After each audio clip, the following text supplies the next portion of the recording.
The millennials and Generation Z have the Peter Pan syndrome. They don't ever want to grow up. The first generation to be born when the internet... Can you all stay an additional 10 minutes? I really want to go over something in regards to next week's meeting. So, what's the deal with Gen Z and their approach to work? Are they really a bunch of lazy quitters, or is there more to the story? With social media buzzing with terms like bare minimum Mondays, quiet quitting, and the lazy girl job, it's clear something's up. But what exactly? Let's peel back the layers. First up, Gabrielle Judge, the brains behind the lazy girl job trend, throws us a curveball. The term, she says, isn't about being lazy at all. Instead, it's about challenging the hustle culture and sparking conversations about work-life balance. With nearly 170,000 TikTok followers nodding along, it seems Gen Z is onto something. But wait, why label it lazy? Gabrielle points out the irony. In a world obsessed with constant hustle, wanting a balanced life suddenly seems, well, lazy. Now enter Danielle Roberts, the anti-career coach. Forget climbing corporate ladders and chasing dream jobs. Danielle's message is clear. Dream jobs are a myth. It's time to ditch the hustle and focus on what truly fulfills us. This shift in perspective is not just refreshing, but necessary, she argues, especially for a generation questioning the very fabric of traditional career paths. But what's fueling this resistance? Kane Felix, a writer and activist, sheds light on the matter. Gen Z has watched economies tumble, witnessed the 2008 recession's aftermath, and lived through the COVID-19 pandemic's job upheavals. The promise of work as the be-all and end-all has repeatedly let them down. Now they're recalibrating their approach to work, seeking flexibility and questioning the need to be office-bound 5 days a week. The goal? To ensure work doesn't consume their entire lives. And then there's the economic backdrop. With soaring student debt and skyrocketing rent, the traditional milestones like homeownership seem like a pipe dream for many. Even in a stable economy, the promises of old, work hard, retire early, enjoy life, feel outdated and unattainable. Gen Z is asking, who's even thinking about retiring anymore? The conversation takes an interesting turn with the mention of bare minimum Mondays. Here's the gist.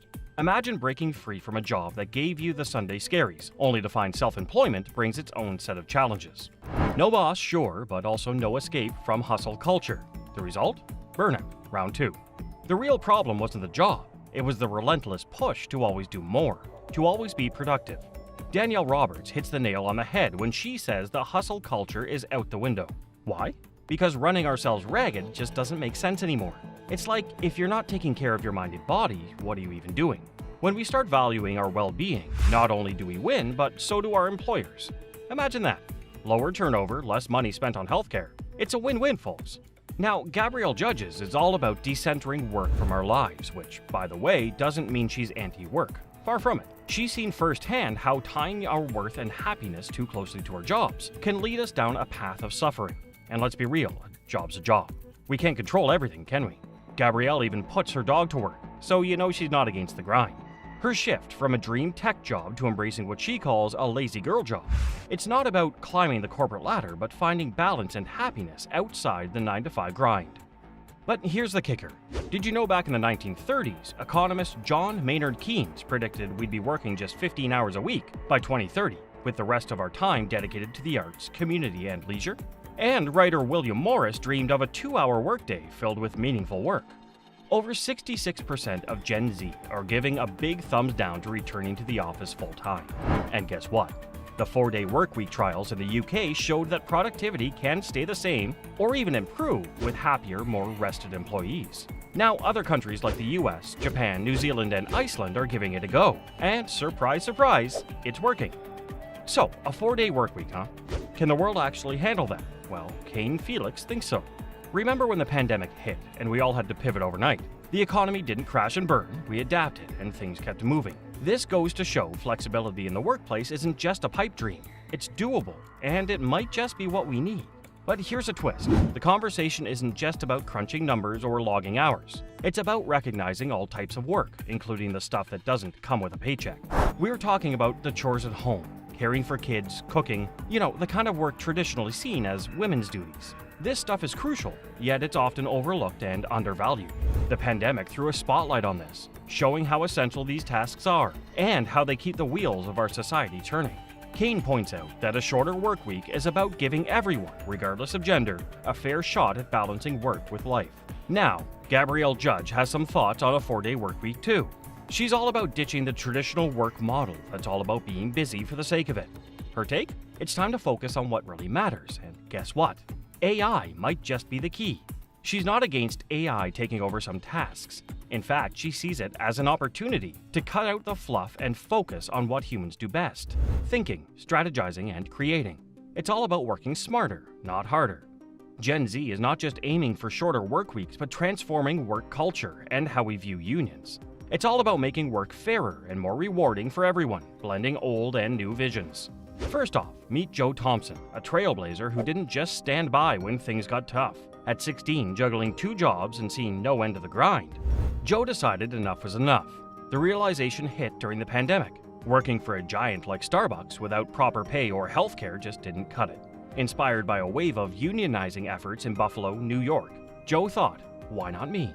And just like that, at 18, Joe started rallying co-workers at a Starbucks in Santa Cruz, aiming for what everyone deserves: fair pay, decent hours, and a safe workplace. The goal? Simple: to make Starbucks a better place for everyone working there. Now, why is Gen Z so enthusiastic about unions? Hussein Karimi shed some light on this. Imagine being in your 20s and realizing that owning a home, something that screams stability, is more a fantasy than reality. That's the harsh truth for many young folks today. They're looking around, seeing big corporations raking in profits while they're stuck counting pennies. It's no wonder 2/3 of young people are throwing their weight behind unions. Unions are stepping up, taking on the big guns, automakers, UPS, Hollywood studios, and showing that there's strength in numbers. Young people are seeing this and thinking, hey, maybe we can change things, but only if we stick together. But here's the catch. Even though a whopping 2/3 of them are pro-union, only about 4% are actually in one. Why? Turns out a lot of them are in sectors where unions are as rare as finding a 4-leaf clover. So what's a Gen Z worker to do? Joe Thompson from California, who spearheaded the campaign to unionize Starbucks in Santa Cruz, shed some light. With labor laws favoring corporations and union-busting tactics in play, it's an uphill battle. But victories like the recent National Labor Relations Board decision are empowering workers to fight back and demand fair treatment.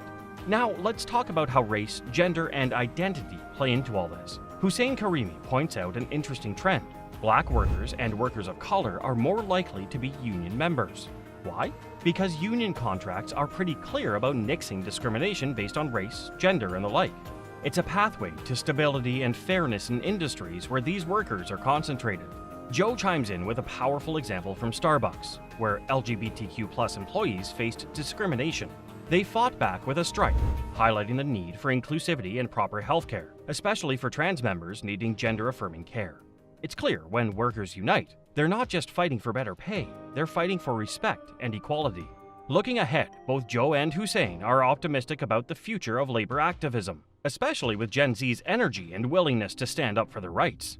From strikes to demanding a seat at the table, this generation is ready to reinvent what it means to be a worker in today's world.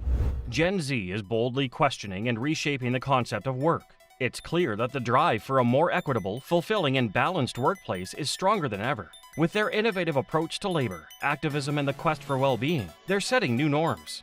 What are your thoughts on Gen Z's approach to work and unions? Share your views in the comments below, and don't forget to like, share, and subscribe for more insightful discussions.